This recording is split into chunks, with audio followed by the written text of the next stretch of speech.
I'm back. Sorry for the huge delay in uploading yet another video, but life has been super hectic and busy.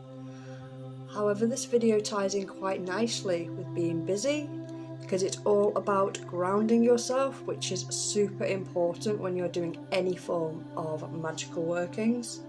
So in this video I'm going to be talking about what grounding is, the various different techniques that you can use, and also why it is so important to ground, center and shield yourself.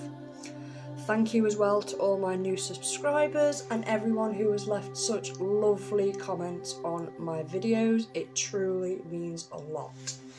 So I will be doing a video on chakras soon. It was a really interesting suggestion and it is in my video to-do list. So I will be working on that as soon as I have some free time. But anyway, this is the next instalment in my Witchcraft and Wicca series. So here we go. Wiccans and witches and pagans who are successful and effective both in their spiritual but also their general lives tend to have some coping skills and lifestyle choices that they share and have in common. These practices and paths are used to help us de-stress, but also to reconnect with the earth and with Mother Gaia.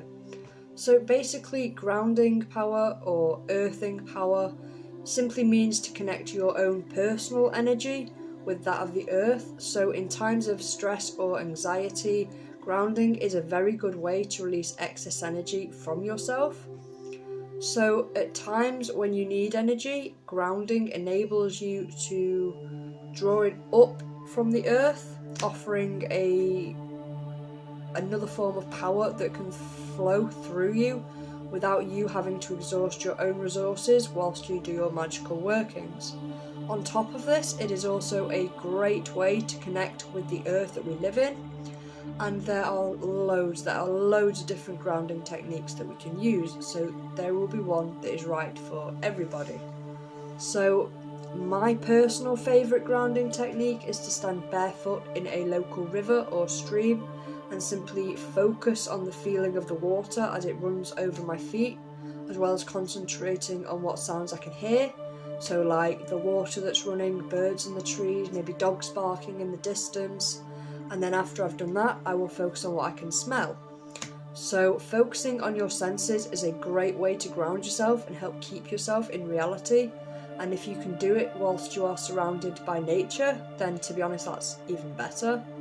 So you may at some point hear someone in the pagan, Wiccan or witchcraft community refer to the practices of centering, grounding and shielding.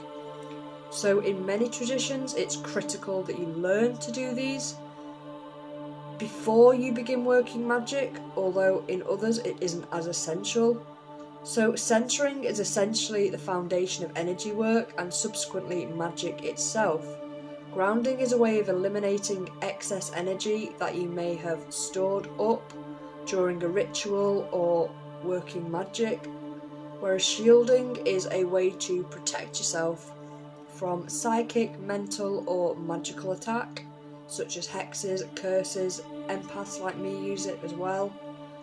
Anyway, back to grounding. So grounding power or earthing power means to connect your own personal energy with the earth, and it's a really good way as well of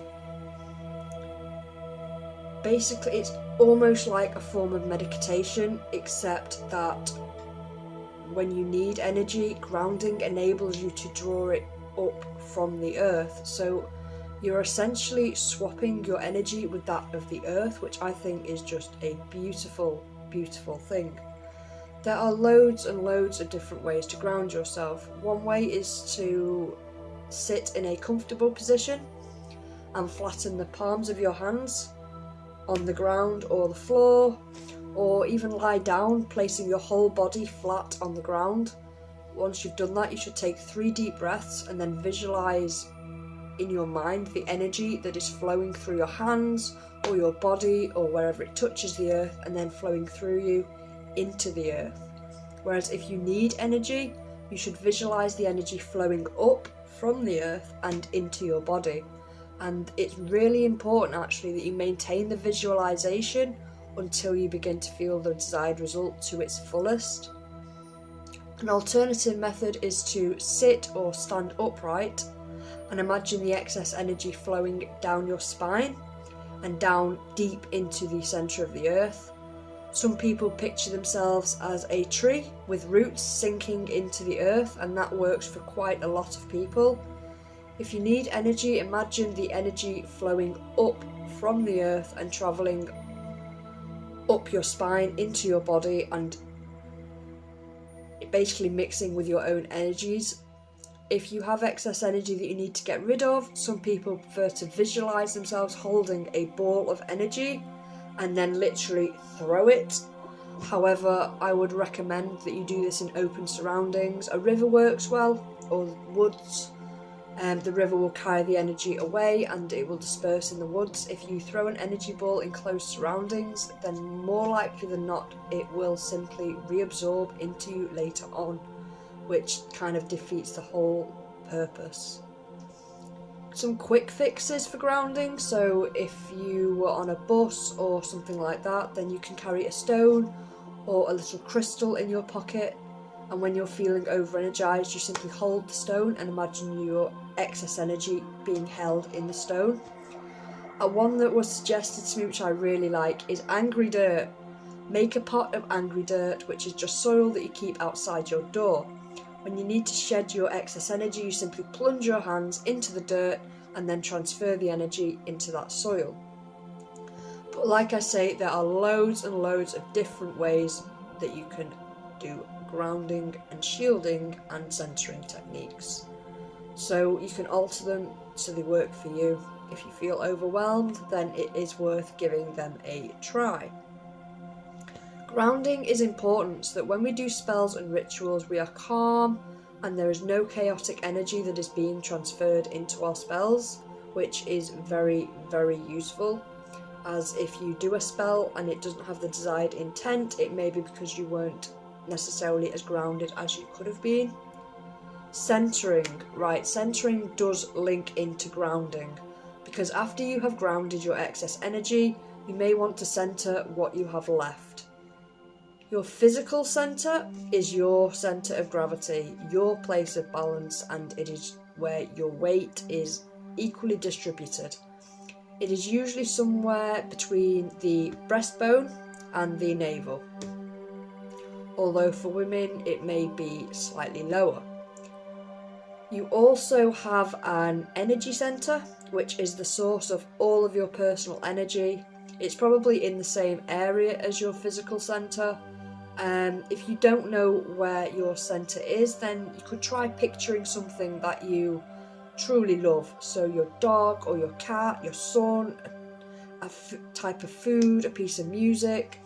And then when you bring that up in your mind, you feel a loving, self-satisfied, warm feeling.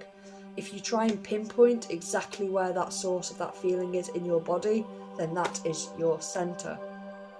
So to centre yourself, simply relax your body into a comfortable position.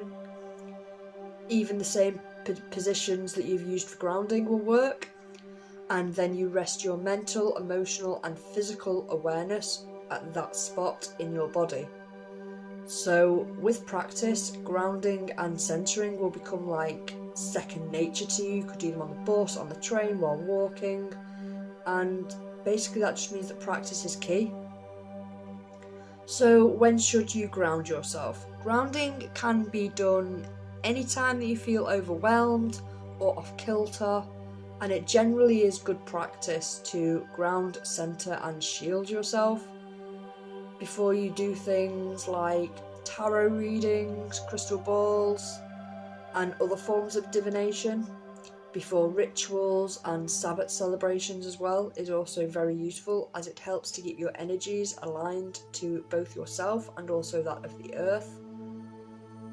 Shielding I haven't mentioned that yet. If you've spent any time in the Wiccan or pagan community, you've probably heard people talk about the word shielding. So shielding is a way of protecting yourself from psychic, mental, and even magical attacks such as hexes and curses.